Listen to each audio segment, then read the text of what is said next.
মৃত তোফাজ্জলকে নিয়ে একটি কবিতা লিখেছি।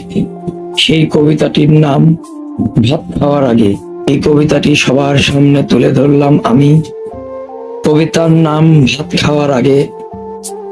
ভাত খাওয়ার আগে মনে পড়ে যায় তোফাজ্জলের মুখ। পানির গ্লাসে দিতে পারি না তৃপ্তির সে চুমু। ভাত খাওয়ার আগে তোফাজ্জল জানেনি শেষ খাওয়া তার এটা। খাওয়া শেষে কেউ বলে উঠেছে পেটা শালারে পেটা। এত অমানুষ হয়েছি আমরা, কিভাবে চাইবো মাপ। তবুও বেঁচে রই কুড়িয়ে কুড়িয়ে মজলুমের অভিশাপ। তবুও যেন হৃদয় না ভাঙ্গে আমাদের এ মনে।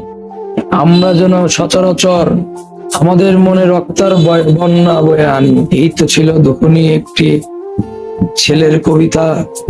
তার জন্য দোয়া করি আমরা সর্বদা।